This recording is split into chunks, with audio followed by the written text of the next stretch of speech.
So hello and welcome students, मैं अजय कुमार स्वागत करता हूं आप सभी का let's learn with Ajay sir के ई लर्निंग प्लेटफॉर्म पर। तो चलिए आज बात करने वाले हैं ईपीएफओ एसएसए के फाइनल कट ऑफ के रिगार्डिंग। सर आपका एग्जामिनेशन जो है वो कंप्लीट हो चुका है आज ही के दिन, यानी 23 अगस्त को जो है वो अभी सेकंड पारी आपकी 4:30 पे कंप्लीट हुई है।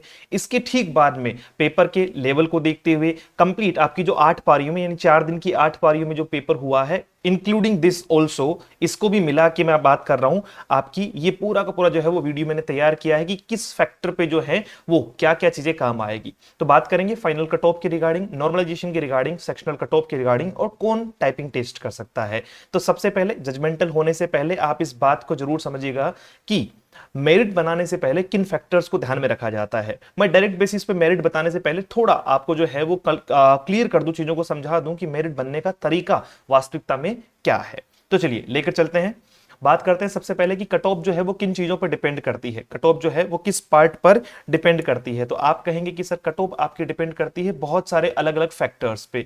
पहली बात करेंगे हम नंबर ऑफ वैकेंसीज की रिगार्डिंग, तो लगभग इसकी जो है वो 2650 के आसपास वैकेंसी आपकी नॉर्मल थी और इसके अलावा जो है वो आपकी जो है वो 450 के पास आसपास और थी, यानी 3100 प्लस इसकी वैकेंसी थी। ठीक है, अब मैं नॉर्मल और आसपास की अगर बात कर रहा हूं तो नॉर्मल का मतलब जो जनरल ओबीसी आपका एससी एसटी के लिए है, और बाकी 400 450 जो है 478 वैकेंसी आई थिंक आपकी जो है वो किसके लिए थी सर, वो आपकी पीडब्ल्यूबीडी कैटेगरी या एक्स सर्विसमैन के लिए थी। ठीक है, कैटेगरी वाइज या मैं कहूं तो स्टेट वाइज, क्यों, क्योंकि आपका एसएससी जो है वो स्टेट वाइज भी करवा रहा है, तो आपकी जो मेरिट है वो वेरी करेगी, आपका जो कट ऑफ है वो वेरी करेगी। पहली बात नंबर ऑफ वैकेंसीज पे वो वेरी करती है कि किस राज्य से आपका जनरल या ओबीसी में कितनी वैकेंसी है। दूसरी वेरी करती है कैटेगरी वाइज वैकेंसीज आपकी हो गई, अटेंडेंस कितनी थी। ठीक है, आपका जैसा कि स्टूडेंट्स ने रिव्यू दिया, बहुत सारे स्टूडेंट्स से बात करने के बाद में मैं इस वीडियो को प्रिपेयर कर पाया हूं, है ना, डायरेक्ट बेसिस पे ये वीडियो नहीं है। तो अटेंडेंस का जैसा कि स्टूडेंट ने बताया कि सर लगभग जो है वो 80 to 85% स्टूडेंट जो है वो आ ही रहे थे, यानी बहुत ज्यादा मैं ये नहीं कहूंगा कि 50% ही अटेंडेंस है, लगभग 80 से 85% विद्यार्थियों ने जो है वो आपका एग्जामिनेशन दिया है। 100% बिल्कुल भी नहीं है। पेपर का लेवल की अगर बात करें तो भाई वाह वाह हो गई, अलग अलग तरीके से सभी पारियों में पेपर का लेवल सेम टू सेम रखा इन लोगों ने, लेकिन किस पार्ट को ज्यादा जो है वो अच्छा किया और किस पार्ट को कम किया, ये सारी बातचीत हम आगे करने वाले हैं। एग्जाम टाइम वर्सेस क्वेश्चंस की बात करें तो ये भी आपका कट ऑफ बनाने में बहुत ज्यादा हेल्पफुल होता है कि एग्जाम टाइम आपको कितना मिला।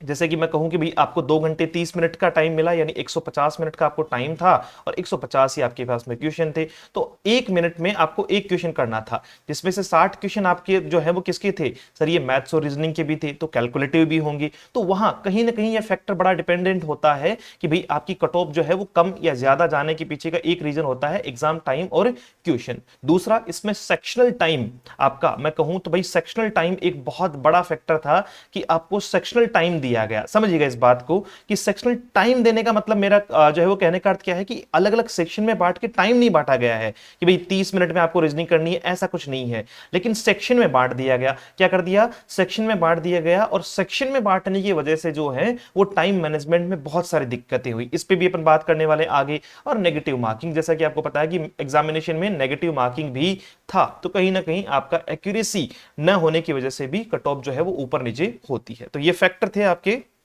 जो आपको बताते हैं कट ऑफ किन चीजों पर डिपेंड करती है। बात करेंगे पेपर एनालिसिस के बारे में, जैसा कि स्टूडेंट से पूछा और उन्होंने बताया, है ना, मोस्ट ऑफ द स्टूडेंट्स का एक ही जवाब था जब मैंने उनसे पूछा कि भाई कैसा रहा पेपर। सबसे पहले अगर किसी को ये डाउट है तो मैं ये बता दूं कि भाई मैं सिर्फ वीडियो जो है वो व्यूज के सोर्स से नहीं बना रहा हूं, मैं खुद एक जो है वो टीचर हूं। इंग्लिश अपना जो है वो सब्जेक्ट है, जैसा कि आपको चैनल पे बहुत सारी क्लासेस देखने को मिल जाएगी। ठीक है, और बिल्कुल ऑथेंटिक बात करूंगा आप लोगों से, जो स्टूडेंट रिव्यू है, अपन ने बहुत सारे बच्चे पढ़ाए ईपीएफओ के, वहीं से अपन ये रिव्यू आपको जो है वो प्रोवाइड करवा रहे हैं।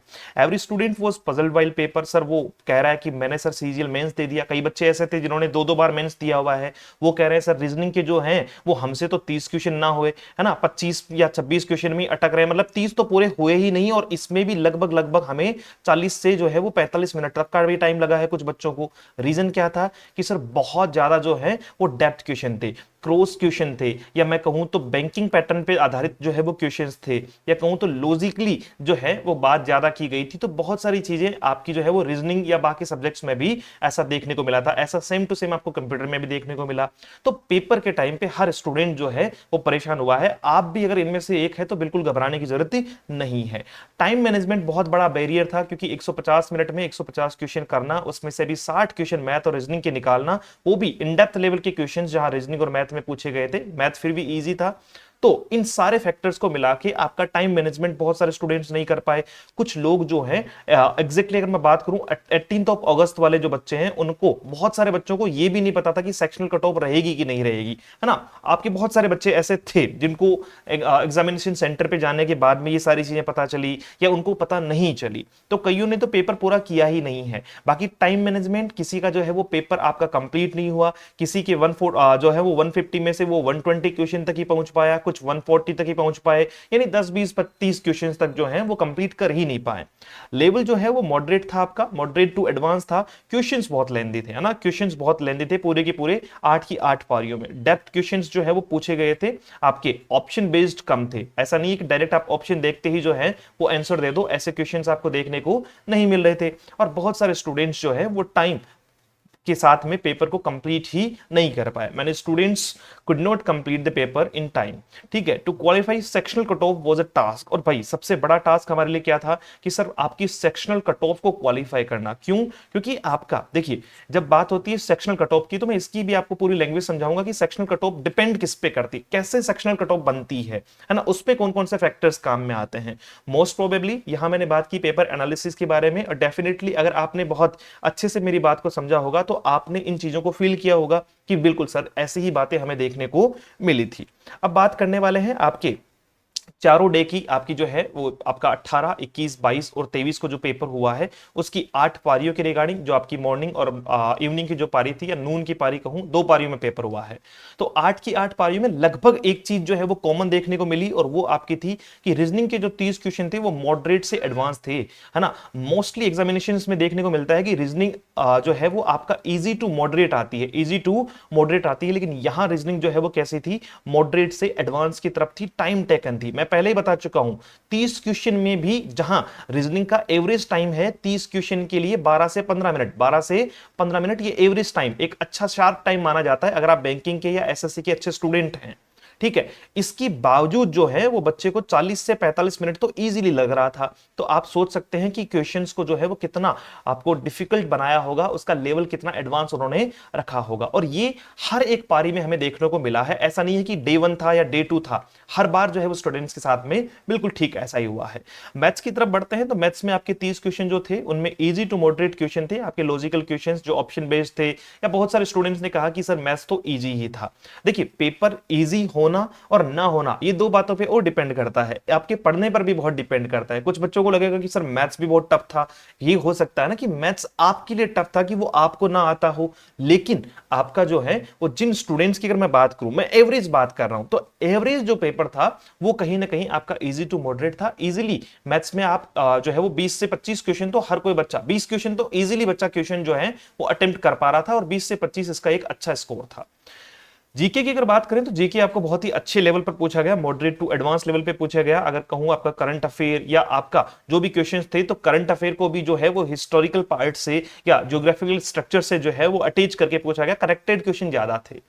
इंग्लिश की बात करूं, ये बहुत इजी क्वेश्चन है, और मैं बहुत बार पढ़ाते हुए आप जो है वो ऑफलाइन और ऑनलाइन दोनों सेगमेंट में बताता हूं कि जब भी किसी एग्जामिनेशन में 30 से ऊपर क्वेश्चन इंग्लिश के पूछे जाए तो वहां सबसे ज्यादा वेटेज आता है नरेशन और वॉइस का। मान के चलिएगा, अगर किसी भी एग्जामिनेशन में ये कहता है कि 100 क्वेश्चन पूछेंगे, तो वहां नरेशन और वॉइस के आपको मैक्सिमम क्वेश्चन देखने को मिलेंगे। और वो ऐसे क्वेश्चन थे जो टिप्स एंड ट्रिक्स से भी हो सकते हैं, और इजिली आपको अगर लॉजिकल बातें पता है तो आप आराम से सोल्व कर सकते हो। ये बहुत इजी टू मॉडरेट था। आपका 30 टू 35 क्वेश्चन जो है वो बच्चा आराम से कर रहा था, और बहुत सारे बच्चे ऐसे भी हैं जिन्होंने 48 टू 49 क्वेश्चन भी इजीली जो है वो कवर अप किए हैं। ठीक है। तो इंग्लिश को मैं बिल्कुल इजी कहूंगा। आपका कंप्यूटर, सर इसका तो पूछो ही मत, है ना। कुछ लोगों को तो घर आके ये लगा होगा कि भाई क्या ही दिया है कंप्यूटर में, वो रैम और रोम तो इन्होंने छोड़ ही दी, इनपुट आउटपुट तो पूछा ही नहीं, सॉफ्टवेयर हार्डवेयर तो है जो है वो पूछा ही नहीं। भैया ऐसा कुछ नहीं पूछा, बहुत ही थ्योरेटिकल डेप्थ क्वेश्चंस थे। और इसके बारे में तो आपके ये मान के चलिए कि आपके 20 to 30% स्टूडेंट तो ये कहते हैं कि साहब हमारा तो बिल्कुल चांस ही नहीं है,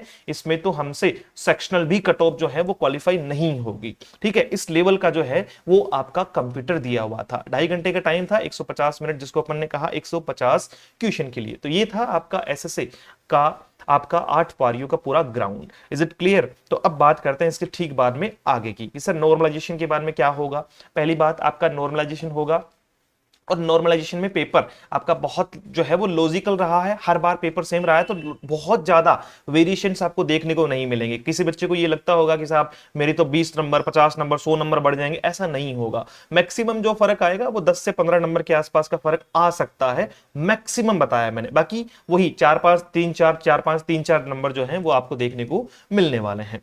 1/10 मैंने आपको लिखा है कि भैया आपका जो है वो पेपर आपका प्रीलिम्स जो है वो क्वालिफाई होने के बाद में 1/10 के तौर पे आपको लिया जाएगा, यानी वैकेंसीज के 10 गुना विद्यार्थियों को जो है वो किसके लिए बुलाया जाएगा, टाइपिंग टेस्ट के लिए बुलाया जाएगा। तो डायरेक्ट बेसिस पे जो वैकेंसी थी वो आपकी 2674 है, यानी 26,740 विद्यार्थी आपके हुए 10 गुना।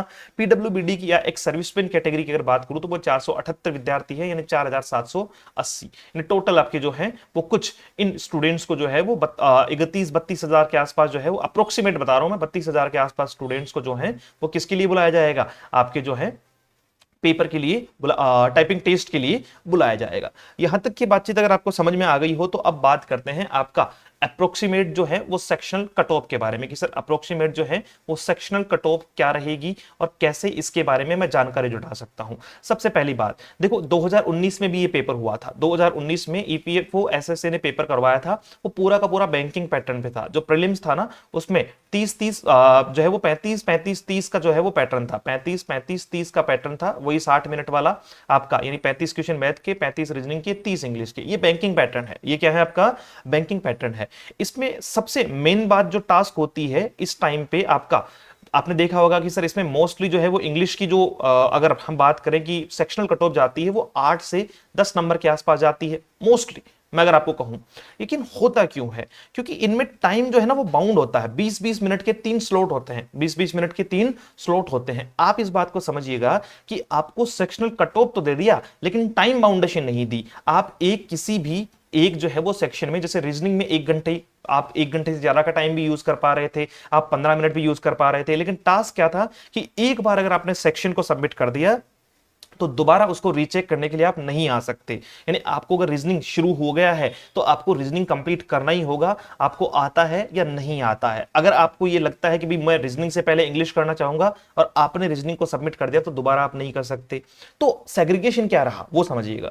सेग्रीगेशन रहा कि सर सेक्शनल कट ऑफ तो रखी है लेकिन टाइम बाउंडेशन नहीं दी, तो बच्चे ने रीजनिंग में कोशिश की है कि भाई उसने चाहे टाइम लगा दिया हो, जैसे मैं आपको पहले कह रहा हूं कि जहां आपको 15 से 20 मिनट मैक्सिमम लगाने थे वहां आपने क्या किया, 40 से 45 मिनट यहीं लगा दी, और टोटल टाइम ही आपके पास में 150 मिनट का था। तो जब 40 से 50 मिनट आपने यहीं लगा दी तो जाहिर सी बात है टाइम मैनेजमेंट तो नहीं हुआ ना। टाइम मैनेजमेंट नहीं हुआ तो सेक्शनल कट ऑफ भी उसी आधार पे वेरी करेगी। ना इसमें टाइम था ना इसमें क्या था, टाइम था। क्वेश्चंस के लेवल भी बहुत अच्छे थे, 120 नंबर आपको जो है वो रीजनिंग को देखने के मिले थे। तो मेरा मानना है मतलब अप्रोक्सीमेटली 30 से 35 नंबर जिसके हैं वो लगभग आपका जो है वो सेक्शनल कट ऑफ को जो है वो क्वालिफाई कर जाएगा। आपका मैथ्स की अगर बात करूं तो वही आपके 30 क्वेश्चन इजी टू मॉडरेट था, तो इसमें अपन 35 से 40 लेके चलेंगे आपका 120 में से। आपका जीके की अगर बात करूं तो ये आपका एडवांस लेवल था, आपका 25 से 30 नंबर के आसपास जो है वो रहने वाली है, क्योंकि जीके बहुत बड़ा वेरिएशन है। जीके की अगर बात करें ईपीएफओ में भी या किसी भी एग्जामिनेशन में तो आपको जीके में हर एक पार्ट को देखना होता है। वह आपका पॉलिटी है, इकोनॉमिक्स है, आपका ज्योग्राफी है, हिस्ट्री है, जीएस है, पूरा पर्टिकुलर पार्ट की अगर बात करें तो वहां आप हमेशा समझिएगा कि उसकी मेरिट आपको जो है वो कम ही देखने को मिलेगी। तो सेक्शनल आपका 25 से 30 आप 120 में से काउंट कीजिएगा। इंग्लिश आपका इजी था, हर बच्चा जो है वो 30 क्वेश्चन तो इजीली एवरेज कर पा रहा था, और 30 क्वेश्चन अगर कोई कर पा रहा था तो ये 200 में से आप मान के चलिए कि 40 से 50 नंबर के आसपास जो है वो वेरी करने वाली है, यानी 25% की मैं बात कर रहा हूं, लगभग 25 से 30% के आसपास जो है वो आपकी रहेगी। अगर बात करें कंप्यूटर की, तो कंप्यूटर में उन स्टूडेंट्स को जो है वो सबसे पहले इस बात पे ध्यान देना है कि आपको लगभग 40 में से 8 से 12 नंबर, यानी आपके कम से कम जो है वो 3 क्वेश्चन तो बिल्कुल ठीक होने ही चाहिए। 2 से 3 क्वेश्चन, 2 से 3 क्वेश्चन भैया, 10 में से 2 से 3 क्वेश्चन तो ठीक होने ही चाहिए। अब देखो यहां बिल्कुल कॉन्ट्रडिक्शन मत करना, किसी स्टूडेंट का एक क्वेश्चन सही है वो कहेगा कि नहीं साहब, हाँ, या किसी का नहीं सही है तो वो कहेगा नहीं साहब मेरिट जो है वो 0 चली जाएगी। कुछ तो जाएगी, पॉइंट्स में तो जाएगी, लेकिन हम बात करें कि सर 8 से 12 नंबर हम जो है वो मान सकते हैं आपका कंप्यूटर का, क्योंकि 2 से 3 या कहूं कि 2 से 3 या 3 से 4 क्वेश्चन हर बार हर एक पारी में ऐसे आ रहे थे जो थोड़ा इजी थे, बाकी 5 से 6 क्वेश्चन कहां से आ रहे थे ये स्टूडेंट नहीं समझ पा रहा था। तो एक एवरेज अगर बात करें अपन तो 2 क्वेश्चन या 3 क्वेश्चन, 8 से 12 नंबर आपका वेरी करेगा 40 में से। ये आपकी सेक्शनल कट ऑफ है, ये आपकी सेक्शनल कट ऑफ है, और मैं आपको बता चुका हूं कि सेक्शनल कट ऑफ आपका जो है वो इस तरीके से रहने का अर्थ भी ये है कि भाई आपको टाइम दिया है। क्या दिया है? टाइम दिया है। जिस बच्चे को जो पार्ट आ रहा था, समझिएगा, जिस बच्चे को जो पार्ट आ रहा था उसने उसमें टाइम दे दिया। जैसे किसी का इंग्लिश बहुत अच्छा था तो उसने 50 क्वेश्चन में भले ही 60 मिनट लगाई, लेकिन उसने इंग्लिश की जो है वो क्या बढ़ा दी, मेरिट बढ़ा दी। तो हर बार तो ये नहीं होता कि बच्चा जो है वो क्या करेगा, हर बच्चा हर सब्जेक्ट में अच्छा हो, ये तो जरूरी नहीं है, लेकिन वो अलग अलग सब्जेक्ट्स में अच्छे हैं। अगर 25% बच्चे रीजनिंग में अच्छे हैं तो उन्होंने रीजनिंग को ऊपर कर दिया, 25% बच्चे मैथ में अच्छे हैं तो उन्होंने मैथ को ऊपर कर दिया। वैसे ही सारी एग्जामिनेशन को जो है वो आधार मान के, सारे पार्ट को आधार मान के ये सेक्शनल कट ऑफ जो है वो एक अप्रोक्सीमेशन मैंने आपको दिया है। अब बात करते हैं एक फाइनल कट ऑफ की रिगार्डिंग कि सर फाइनल कट ऑफ वैसे बहुत सारे राज्य से हैं, लेकिन मैं आपको एक एवरेज कट ऑफ बताऊंगा जहां आपकी जो है वो भर्तियां हैं, जहां जनरल की बात करें, ओबीसी, या आप बात करें एससी एसटी में या ईडब्ल्यूएस में, तो आपकी मोस्टली जो मेरिट रहने वाली है, पूरा पेपर का लेवल आप लोगों ने देखा है, आपने खुद इस बात को एक्सेप्ट किया है कि सर आपने जो बताया वो बिल्कुल ठीक, हमने वैसा ही एग्जामिनेशन में पाया था। मैंने स्टूडेंट से देख के ही जो है वो आप लोगों को यहां तक बातचीत पहुंचाई है। अप्रोक्सीमेट जो फाइनल कट ऑफ है वो आपका पेपर था 600 मार्क्स का, पेपर किसका था? 600 मार्क्स का। अब इसमें बहुत सारे फैक्टर रह गए। देखो पहली चीज, बहुत सारे स्टूडेंट्स इसलिए बाहर हो जाएंगे क्योंकि कईयों की सेक्शनल कट ऑफ जो है वो बाहर जो है वो अच्छी नहीं है ना। उन्होंने बाकी सारे सब्जेक्ट में बहुत अच्छा किया है, लेकिन उन्होंने कहीं ना कहीं जीके में क्या कर दिया, जो है वो बाहर हो सकते हैं, या उन्होंने कहीं ना कहीं जो है वो कंप्यूटर में क्या कर दिया, उतना स्कोर नहीं किया, तो वो बाहर है। ठीक है, दूसरी बात करते हैं कि सर इस 600 में से और क्या इंपैक्ट आएंगे। इस 600 में से और इंपैक्ट है टाइम मैनेजमेंट नहीं हुआ, तो आप बहुत ज्यादा मेरिट जो है वो आप एक्सपेक्ट नहीं कर सकते हैं। एग्जामिनेशन से पहले जो बच्चा एक्सपेक्ट कर रहा था कि लगभग 600 में से 450 500 तो जाएगी ही जाएगी, तो वो बिल्कुल गलत है। अभी पेपर का लेवल, पेपर का जो है वो पैटर्न, बैंकिंग के क्वेश्चंस, आपका टाइम मैनेजमेंट, आपके जो है वो सेक्शनल कट ऑफ, सब कुछ देखने के बाद में एक अप्रोक्सीमेट जो है वो फाइनल कट ऑफ की अगर मैं बात करूं जो आपका प्रीलिम्स के लिए रहने वाली है, वो क्या रहने वाली है, वो आपकी जनरल का जो स्टूडेंट है वो लगभग अगर 380 से 410 के बीच में वेरी कर रहा है तो वो अपने आप को सिक्योर फील कर सकता है और वो टाइपिंग की तैयारी कर सकता है। ईडब्ल्यूएस वाला स्टूडेंट आपका 370 से 390 के आसपास इसका स्कोर होना चाहिए। आपका ओबीसी का स्टूडेंट 375 से 400 के आसपास, यानी वही आपका दोनों लगभग, ये तो दोनों सेम ही रहने हैं। एससी एसटी की बात करूं तो एससी का स्टूडेंट जो है वो 320 से 350 पर भी, यानी 50% के आसपास तक जो है वो मेरिट आ रही, 50 टू 55%, 50 टू 55% जो है वो वेरी कर रही है। और इसके अलावा अगर आप एससी के अलावा एसटी के स्टूडेंट हैं तो फिर आप 300 से 325 के आसपास भी जो है वो आप तैयारी शुरू कर सकते हैं टाइपिंग की। कुछ लोगों का मानना है कि सर एसटी की मेरिट और कम जाएगी, लेकिन आप एक एवरेज मान के चलो, क्योंकि जरूरी नहीं कि आपका ठीक नहीं हुआ है पेपर, बुरा मत मानिएगा इस बात को, बहुत गहरी बात है, क्योंकि हर एक स्टूडेंट को देख के बात करनी पड़ती है ना। मैं आपके अकेले के पक्ष की बात नहीं कर सकता। एसटी एससी एसटी में भी बहुत सारे स्टूडेंट्स ऐसे हैं जिनका स्कोर बहुत अच्छे दर्जे का है, जो जनरल से भी अबोव स्कोर करते हैं, तो वहां भी हम क्या मानेंगे कि भाई आपका ये मान के चलिए कि लगभग मेरिट का जो है वो स्तर यही रहना है। अगर आप इस वाले पार्ट में कहीं ना कहीं वेरी करते हैं तो भैया टाइपिंग टेस्ट की तैयारी शुरू कर दीजिए, आपको बहुत ज्यादा जो है वो उससे एक्सपेक्ट कर लेना है। ठीक है भाई, ये सारी बातचीत हुई आपकी फाइनल और सेक्शनल कट ऑफ के बारे में। इसी के साथ में मैं आपको अपने जो है वो छोटी सी बातचीत का दौर जो है वो शुरू करते हैं। अपन डाउनलोड कर लेना है आपको ऐप, अगर आपको जो है वो इंग्लिश के लिए जुड़ना है और बेहतरीन क्लासेस देखनी है, ऐप पे आपको फ्री कोर्सेज भी मिल जाएंगे, पेड कोर्सेज आपको जो है वो बहुत जल्दी प्रोवाइड करवाने वाले हैं हम लोग। टेस्ट सीरीज आपको जो है वो फ्री और पेड मिल जाएगी। डेली आपको फ्री क्विज मिल रही है, डेली करंट अफेयर है, ई बुक्स आपको जो है वो फ्री मिल जाएगी। और इन जो है वो बुक्स को आप हार्ड कॉपी में कहां मंगवा सकते हैं, घर पे भी मंगवा सकते हैं। फ्री पीडीएफ मिल जाएगी। जो अलर्ट कोई भी नोटिफिकेशन है, एडमिट कार्ड है या आंसर की अगर आया है तो आपको इधर उधर भटकने की जरूरत नहीं पड़ेगी, आपको ऐप में ही मिल जाएगा।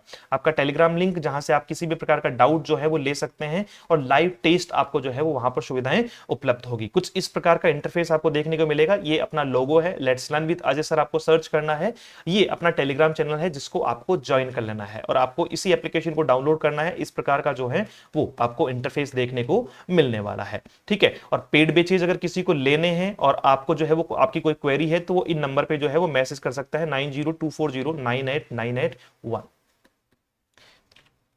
चलिए, अपन जो है वो बात कर रहे हैं एसएससी के स्टूडेंट्स के बारे में, बैंकिंग के स्टूडेंट्स के बारे में, आरपीएससी, आरएस और आरएसएम एसएसबी के स्टूडेंट्स के बारे में, जिनको अपन प्रोवाइड करवाएंगे लाइव क्लासेस, वीओडी बैच और टेस्ट सीरीज। मोस्ट प्रोबेबली जो पूरा का पूरा पैटर्न है वो किसका रहना है, इंग्लिश का रहना है। द हिंदू की क्लास अपनी जो है वो फ्री ऑफ कॉस्ट अपने यूट्यूब चैनल पे चलती है, तो वहां से भी आप उसको जो है वो कंसिडर कर सकते हैं। भाई बहुत औसम क्लास होती है, पूरा का पूरा पैटर्न उसमें लिया जाता है। भले ही आपका चाहे वोकैब हो, चाहे आपके प्रीवियस ईयर क्वेश्चंस हो, रीडिंग कॉम्प्रिहेंशन हो, उसकी वोकैबुलरी हो, आपका हर एक पार्ट जो है वो वहां पे देखा जाता है। एरर डिटेक्शन है, पीक्यूआरएस है, सारी चीजें आपको जो है वो उस सेशन में आपको देखने को मिलेगी। आपका by one get one free वाला सा जो है वो वहां पे आपको चीजें ऑफर की जाएगी।